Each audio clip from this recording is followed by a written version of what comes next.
আসসালামু আলাইকুম প্রিয় দর্শক, জানিয়ে দিব এখনকার আলোচিত সকল দেশীয় খবর। শুরুতেই জানিয়ে দেব সংবাদ শিরোনামগুলো। আজ ইনকিলাব মঞ্চের সর্বাত্মক অবরোধের ডাক। এবারে জানিয়ে দিব তারেক রহমানকে কটূক্তির অভিযোগে গ্রেপ্তার শহীদুলের নিঃশর্ত মুক্তি চাই বিএনপি। এবারে জানিয়ে দিব ইসলামী আন্দোলন ও জামাত মাঠে নামছে বছরের শুরুতেই। এদিকে গণ অধিকার পরিষদে ভাঙনের সুর। সব শেষে জানিয়ে দিব চিকিৎসা শেষে দেশে ফিরলেন খন্দকার মোশাররফ। প্রিয় দর্শক, এতক্ষণ দেখছিলেন সংবাদ শিরোনামগুলো, এখন জানাবো বিস্তারিত খবর। আজ ইনকিলাব মঞ্চের সর্বাত্মক অবরোধের ডাক।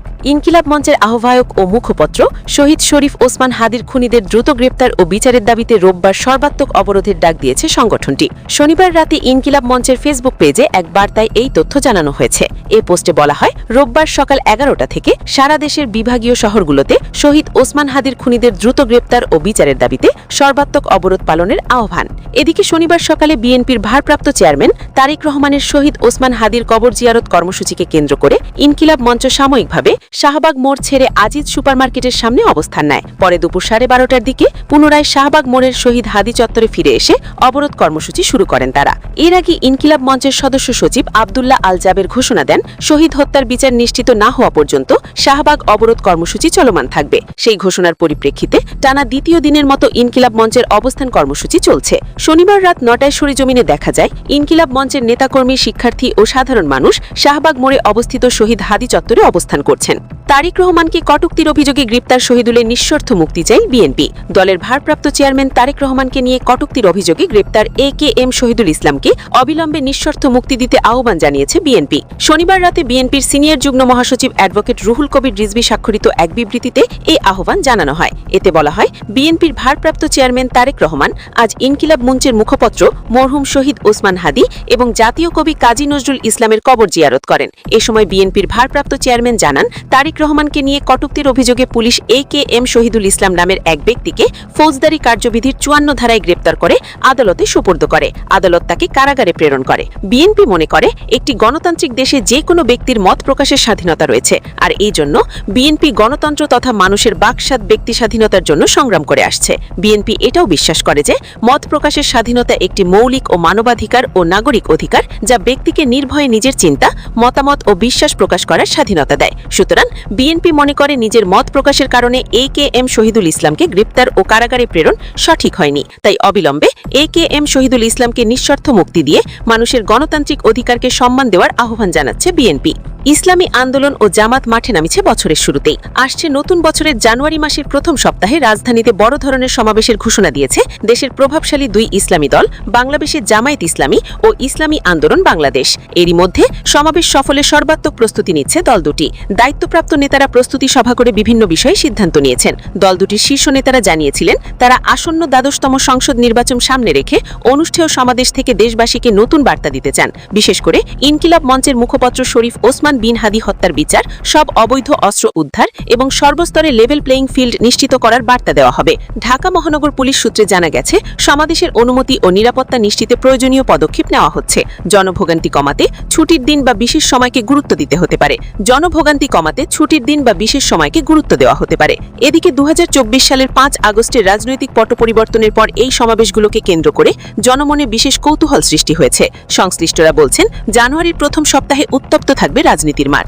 সব দলই চায় রাজপথ সুশৃঙ্খল এবং বিশাল উপস্থিতির মাধ্যমে জাতীয় রাজনীতিতে নিজেদের অপরিহার্যতা জানান দিতে দুই ইসলামী দলের এই মহাসমাবেশকে রাজনীতির মাঝে শক্তি প্রদর্শন হিসেবেও দেখছেন সংশ্লিষ্টরা। গত সেপ্টেম্বর থেকে অভিন্ন কয়েকটি দাবিতে যুগপৎভাবে আন্দোলন শুরু করে জামায়াত ইসলামী সহ সমমান 8টি দল।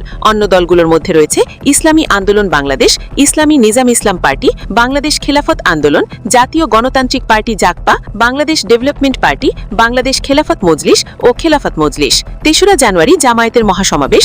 দলটির কয়েকজন দায়িত্বশীল নেতা কালবেলাকে বলেন, দেশের সামগ্রিক রাজনৈতিক পরিস্থিতিতে সামাজিক উদ্বুদ্ধকরণ কর্মসূচি উপলক্ষে 3রা জানুয়ারি ঢাকায় মহাসমাবেশ করার ঘোষণা দিয়েছে জামায়াত ইসলামী। ওই দিন দুপুরে রাজধানীর শেরে বাংলা বগরে মানিক মিয়া এভিনিউতে মহাসমাবেশ হবে। দলের আমির ডাক্তার শফিকুর রহমান সহ কেন্দ্রীয় ও সিনিয়র নেতারা উপস্থিত থেকে বক্তব্য দেবেন। গণ অধিকার পরিষদে ভাঙনের সুর। দেশে গত এক দশকে তরুণদের সবচেয়ে বড় শক্তি ছিল গণ অধিকার পরিষদ। কোটা সংস্কার আন্দোলনের মাধ্যমে উঠে আসা দলটি তরুণদের মনের জায়গা করে নিয়েছিল খুব দ্রুতই। আরেকটা কোটা সংস্কার আন্দোলনের পর সেটা অনেকটাই স্তম্ভিত হতে থাকে। এরই মধ্যে ভাঙা গড়ার মধ্য দিয়ে গিয়েছে দলটি। সর্বশেষ স্তরের জাতীয় সংসদ নির্বাচনকে কেন্দ্র করে দলটির মধ্যে ফের ভাঙনের সম্ভাবনা দেখা দিয়েছে। বিএনপির সঙ্গে 2 সিটের আসন সমঝোতা ও রাশেদ খান পদত্যাগ ইস্যুতে বেসামাল অবস্থায় দলটি। নেতাকর্মীরা বলছেন, গণ অধিকার পরিষদ ফাঁদে পড়তে পারে। কয়েকদিন ধরেই গুঞ্জন ছিল রাশেদ খান ধানের শীষ প্রতীকে নির্বাচন করবেন। গতকাল শনিবার সেই গুঞ্জনই সত্য হলো। শুধু তাই নয়, গণ অধিকার পরিষদের সাধারণ সম্পাদক পদ ছেড়ে তিনি বিএনপিতেই যোগ দিয়েছেন। গতকাল গুলশানে বিএনপির চেয়ারপারসনের রাজনৈতিক কার্যালয়ে আয়োজিত এক অনুষ্ঠানে তিনি বিএনপি মহাসচিব মির্জা ফখরুল ইসলাম আলমগীরের হাতে ফুল দিয়ে দলটিতে যোগ দেন। বিএনপিতে যোগদান অনুষ্ঠানে দলটির মহাসচিব মির্জা ফখরুল ইসলাম আলমগীর বলেন, ঝাইনাদা 4 আসনে বিএনপির প্রার্থী হিসেবে মোহাম্মদ রাশেদ খান ধানের শীষ প্রতীকে ভোট করবেন। আপনারা সবাই দলের পক্ষ থেকে রাশেদ খানকে সর্বাত্মক সহায়তা করবেন। এর আগে এদিন সকালে গণ অধিকার পরিষদের প্রধান ভিপি নুরুল হক নূর বরাবর পদত্যাগপত্র জমা দেন রাশেদ খান। পদত্যাগপত্রে তিনি লেখেন, ব্যক্তিগত কারণে এবং বৃহত্তর রাজনৈতিক স্বার্থে আমি দলের সাধারণ সম্পাদকের পদ থেকে ইস্তফা দিচ্ছি। 2018 সালের কোটা সংস্কার আন্দোলন থেকে শুরু করে এ পর্যন্ত যারা আমার সহযোদ্ধা ছিলেন তাদের কেউ আমার আচরণে কষ্ট পেয়ে থাকলে আমি ক্ষমা প্রার্থী। যেখানেই থাকি আমাদের ভ্রাতৃত্বের বন্ধন অটুট থাকবে। দলের শীর্ষ পর্যায়ের নেতারা বলেছেন, রাশেদ খান গণ অধিকারের দায়িত্বে থাকলেও সবসময় তিনি বিএনপি পন্থী ছিলেন। নিজ দলের রাজনীতির চেয়ে তিনি বিএনপির রাজনীতিতেই বেশি করতেন। দলের নেতাকর্মীদের সঙ্গে খুব বেশি ভালো সম্পর্ক ছিল না তার। নির্বাচনের আগ মুহূর্তে দল থেকে পদত্যাগ করে দলকে খাদে ফেলে দিয়েছেন তিনি। গণ অধিকার পরিষদের উচ্চতর পরিষদের সদস্য আব্দুল জাহির কালবেলাকে বলেন, রাশেদ খান গণ অধিকারের রাজনীতি কখনোই করেনি। তাকে হয়তো এখানে ব্যবহার করা হয়েছে, তবে তার তোষামদের রাজনীতির কারণে গণ অধিকার আজ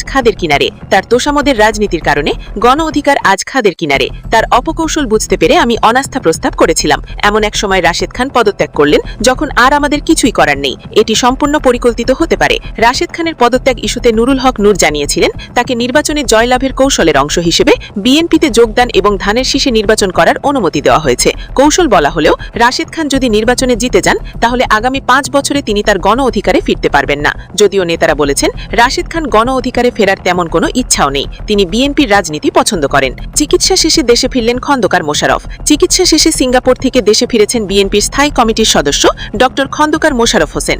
শনিবার রাত 9টায় বাংলাদেশ বিমানের একটি ফ্লাইটে তিনি ঢাকায় পৌঁছান। নিয়মিত চিকিৎসার জন্য গত 14 ডিসেম্বর সিঙ্গাপুরে গিয়েছিলেন খন্দকার মোশাররফ হোসেন। চিকিৎসা শেষে তিনি সুস্থ অবস্থায় দেশে ফিরেছেন বলে জানানো হয়েছে। বিএনপির মিডিয়া সেলের সদস্য সাইরুল কবির খান বিষয়টি নিশ্চিত করেছেন। তিনি বলেন, আলহামদুলিল্লাহ, ডক্টর খন্দকার মোশাররফ হোসেন বর্তমানে সুস্থ আছেন। প্রিয় দর্শক, এই ছিল এখনকার গুরুত্বপূর্ণ নিউজ। আরও গুরুত্বপূর্ণ নিউজ নিয়ে ফিরছি কিছুক্ষণের মধ্যে। নিউজগুলো সবার আগে দেখার জন্য এই চ্যানেলটি সাবস্ক্রাইব করে আমাদের সাথে থাকুন। ধন্যবাদ।